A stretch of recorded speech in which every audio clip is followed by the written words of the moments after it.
जय श्री श्याम भक्तों।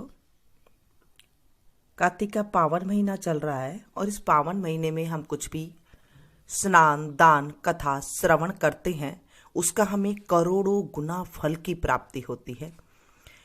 बोलिए विष्णु भगवान की जय। आज हम कार्तिक महीने में कार्तिक मातम 18वां अध्याय श्रवण करेंगे। इससे पहले हम भगवान का कुछ नाम स्मरण करेंगे।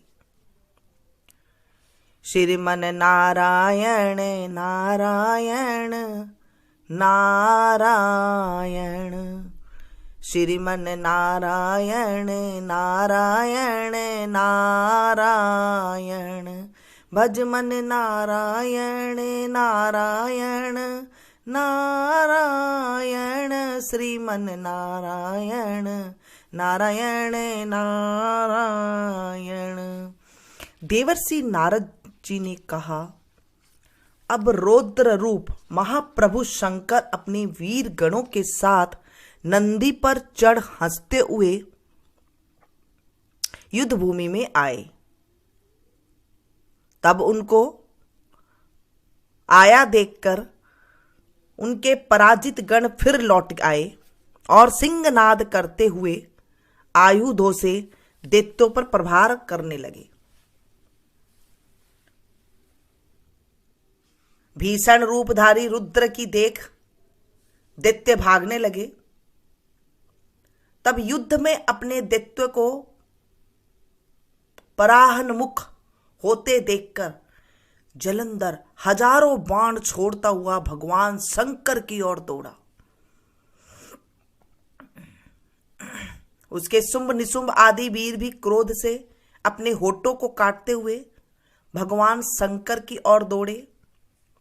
इतने में भगवान शंकर ने जलंधर के सब बाण जालों को काटकर अपने गणों को निर्भय करके अपने अन्य बाणों की आंधी से दैत्यों को पीड़ित कर दिया। खड़गोरमा नामक दैत्य को अपने फरसे से मार डाला। बलाहक का सिर भी काट दिया। धस्मर भी मारा गया और शिवगण चिशीखा ने प्रचंड नामक दैत्य का सिर काट डाला। किसी को शिवजी के बैल ने मारा और कोई उनके बाणों द्वारा मारे गए। यह देखकर जलंधर अपने शुंभ आदि दैत्यों को धिक्कारने लगा और भयभीत को धैर्य देने लगा। जो भी भयभीत थे उन्हें वो धैर्य देने लगा, पर किसी प्रकार भी भयग्रस्त दैत्य दोबारा युद्ध भूमि में आने को तैयार नहीं हुए। दैत्य सेना ने पलायमान किया। तब महाक्रुद्ध जलंधर शिवजी को अपनी ओर ललकारने लगा। साथ ही उसने 70 बाण मारकर शिवजी को दग्ध कर दिया तथा और भी बहुत से बाणों का प्रहार किया। शिवजी उसके बाणों को काटते रहे, यहां तक कि उन्होंने जलंधर की ध्वजा, छत्र और धनुष को भी काट दिया।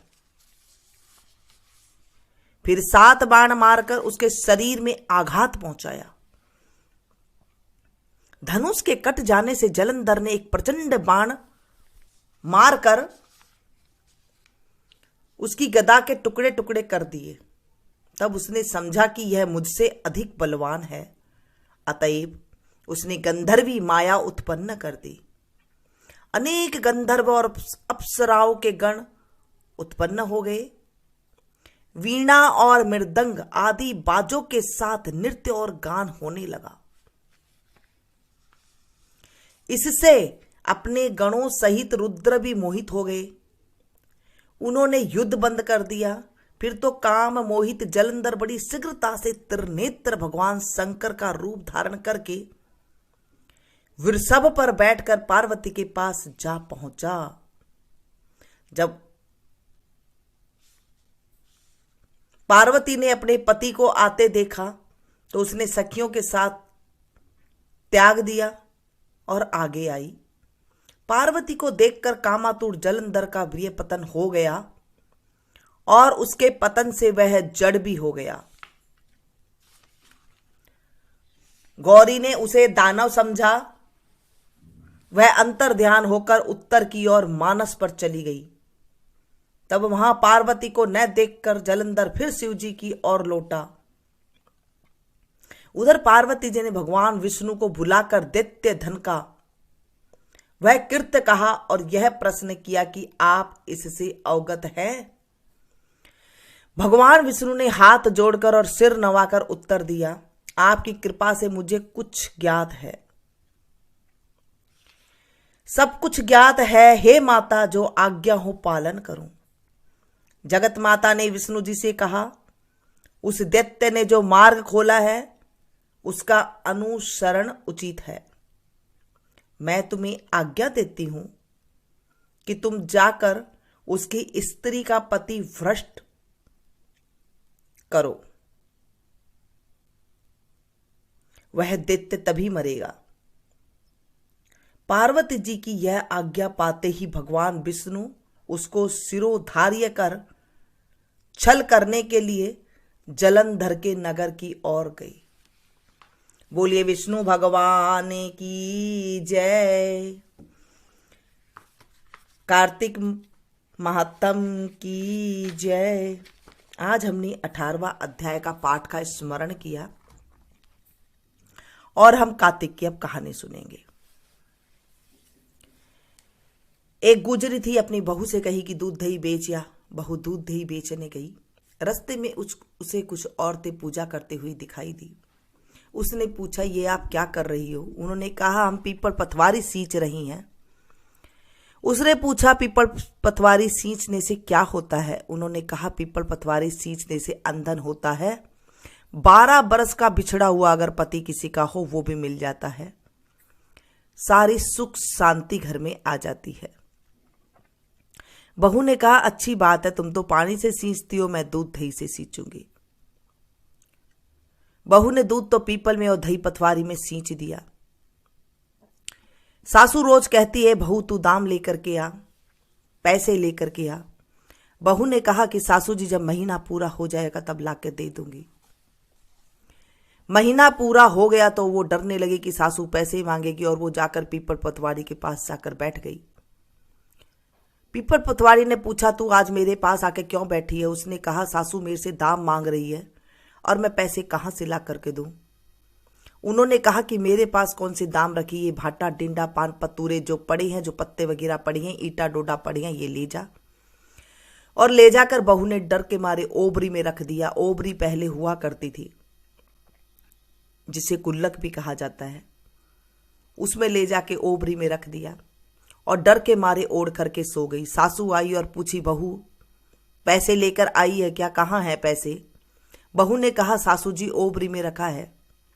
सासू ओबरी खोलकर देखती है तो उसमें हीरा मोती जगमगा रहे हैं। धन का तो कुड्ढा हो रहा है, जैसे धन की एकदम से था लगे गई हो। सासू की आंखें चौंधा गई और पूछी, ए बहू इतना धन कहां से लेकर के आई है तू, जो इतना धन का ढेर हो रहा है? बहू ने सारी बात सच सच बता दी कि मैंने पूरे कार्तिक दूध पीपल में और दही पतवारी में सींचा था, सो उन्होंने मुझे दिया है। सासू ने कहा, अच्छा कार्तिक नहाने का इतना फल है तो अगली बार मैं भी सींचूंगी। सासू ने दूध दही तो बेच आती और हांडी धोक करके पीपल पतवारी में डाल देती थी और बहू से कहती, बहू तू मेरे से दाम मांग। बहू कहती, सासू जी कोई बहू भी दाम मांगती है क्या, पैसे मांगती है क्या? सासू ने कहा, नहीं तू तो मांग। बहू ने सासू से कहा, सासू जी दाम लेकर के आओ। सासू भी जाकर पीपल पतवारी के धरने जाकर बैठ गई। उन्होंने पूछा, तुम मेरे धरने क्यों बैठी है? उसने कहा, बहू पैसे मांग रही है। तो उन्होंने कहा, हमारे पास कौन से पैसे हैं, ये भाटा डिंडा ईटा पान पतूरे पड़े हैं, जो ले जा। उसने ले जाकर ओबरी में रख दिया। बहू ओबरी खोलकर देखी तो कीड़ा मकोड़ा कल बला रहे हैं बुरी तरह से। उसने सासू जी को बुलाया, हे सासू जी ये क्या? सासू ने कहा, पीपल पतवारी तो दुब्बड़ पिटा है, तेरे को धन दिया और मुझे कीड़ा मकोड़ा दिया। तब सब दुनिया कहने लगी कि बहू तो सत्य की भूखी सींची थी और सासू धन की भूखी सींची थी। हे पिप्पल पथवारी माता, जैसे बहू को दिया सबको देना, मुझे भी देना। कहते को, सुनते को और हुंकारा भरते को, जो इस कहानी को कहे, सुने और हुंकारा भरे, उनके घर में भी देना। बोले पथवारी माता की जय। एक लपसी था, एक तपसी था। लपसी रोजिना उठता रोज और सवा शेर की लस्सी बनाकर, लापसी बनाकर भगवान का भोर कर लगाकर, ताली हलाकर जीम लेता था। तपसी रोज तपस्या किया करता था। एक दिन दोनों जने लड़ने लग गए। लपसी बोला मैं बड़ा हूं और तपसी बोला मैं बड़ा हूं। इतने में नारद मुनि आए तो उन्होंने पूछा कि तुम क्यों लड़ रहे हो। तपसी ने कहा मैं बड़ा हूं क्योंकि मैं सारे दिन तपस्या करता हूं। लपसी ने कहा मैं बड़ा हूं। नारद जी ने कहा कि मैं तुम्हारा फैसला कल करूंगा। दूसरे दिन लपसी तो उठकर सवा शेर की लापसी बनाकर भगवान का भोग लगाकर टाली हलाकर जीम लेता है। और तपसी भगवान की नहा धोकर जब आने लगता है तपस्या करने के लिए, तो नारद जी ने 1.25 करोड़ की अंगूठी उसके आगे डाल दी। उसने देखा अंगूठी पड़ी और उसने उठा करके अपने घोड़े के नीचे रख लिया। नारद जी आए और कहने लगे कि कौन बड़ा है। तपसी कहने लगा कि मैं बड़ा हूं क्योंकि मैं भगवान की तपस्या करता हूं। नारद जी ने कहा तेरा घोड़ा उठा। घोड़ा उठते ही 1.25 करोड़ की अंगूठी निकली। नारद जी ने कहा ये चोरी करने से तेरी तपस्या में भंग हो गया, सो लपसी बड़ा है। तपसी ने कहा हे प्रभु, मुझे तपस्या का फल कैसे मिलेगा। नारद जी ने कहा तेरी तपस्या का फल कार्तिक नहाने वाली देगी। सबकी कहानी कहकर अगर तेरी कहानी नहीं कहेगी तो उसका फल तुझे लग जाएगा। दाहिना कानी यानी कि हमारा बायां अंग होता है और दायां हाथ होता है, दायां तरफ अगर नाड़ा बांधेगी तो उसका फल तुझे लग जाएगा। तो इसीलिए औरतों को बाईं तरफ ही नाड़ा को बांधना चाहिए जब साड़ी बांधते हैं। रसोई धोकर के धेली नहीं धोगी तो, पहले देहली होया करती थी। रसोई धोकर के अगर धेली, सारे रसोई में अगर पोछा लगा दे और देहली को ना लगाएं तो उसका फल तुझे लग जाएगा। सीधा देकर दक्षिणा नहीं देगी तो, जब हम सीधा देते हैं उसमें दक्षिणा अवश्य रखनी चाहिए। कोई भी हम पूजा पाठ की जब सामग्री निकालते हैं इसलिए कहते हैं कि उसमें दक्षिणा रखना जरूरी है। दक्षिणा नहीं देगी तो उसका फल तुझे लग जाएगा। इतना कहकर नारद जी चले गए और लपसी बड़ा हो गया। हे प्रभु, हे कार्तिक महाराज, जो इस कहानी को कहे, सुने, सुनाए, हुकारा भरे, उसे भी ऊंचा बड़ा करना, मुझे भी ऊंचा बड़ा करना। और जो नगर बसेरा की मैंने धार बताई थी वो आप लोटा लेकर के जमीन में ही डाल दें, गोल करके धार को। कहीं और डालने की जरूरत नहीं है। जहां आप बैठे हैं, तुलसा जी की आप पूजा कर रहे हैं, या जैसे आप सूरज को अर्घ देते हैं वहां पर जमीन में भी आप डाल सकते हैं, गोल घेरा करके, और उसके बीच में आप बत्ती को जला सकते हैं। सुबह सुबह ही करना है, शाम को नहीं करना है। शाम को तो सिर्फ जो है तुलसा जी के आगे दीपक जला करके एक बत्ती जला देनी होती है। दीप दान कहते हैं उसे। तुलसा जी के आगे दीप दान करते हैं, पीपल में कर सकते हैं अगर आपके पास आसपास है तो, नहीं तो आप घर में तुलसा जी के आगे कर सकते हैं। तुलसा जी का भजन गाया जाता है जो मैं आप लोगों को शाम को सुनाती हूँ। वो शाम को आप सुने, रात को भी गा सकते हैं। आज हमने कार्तिक महात्म की कहानी सुनी, महात्म सुना। आप इसे ज़्यादा से ज़्यादा शेयर कीजिएगा, क्योंकि कार्तिक के महीने में हम कुछ भी पुण्य करते हैं, अच्छा काम करते हैं, हमारे जीवन में खुशियाँ आती है। जो लोग भी कार्तिक का स्नान कर रहे हैं, कथा श्रवण कर रहे हैं, आप देखेंगे 1 महीने बाद उनके जीवन में काफ़ी बदलाव आ जाएगा। 1 साल तक की तो बात में काफ़ी दूर है, लेकिन 1 महीने में भी आपको कुछ ना कुछ फर्क जरूर दिखाई देगा, क्योंकि ये विष्णु का पावन महीना है। इसमें सब चीज़ें आई है। अभी तो तुलसा जी का विवाह भी आएगा। इसमें इतने शुभ कर्म किए जाते हैं तो हमारे जीवन के सारा दलिद्र जो है दूर हो जाता है। इसे आप ज़्यादा से ज़्यादा शेयर करें ताकि आपके जीवन में भी जो है कथा सुनाने का पूरा फल मिल सके।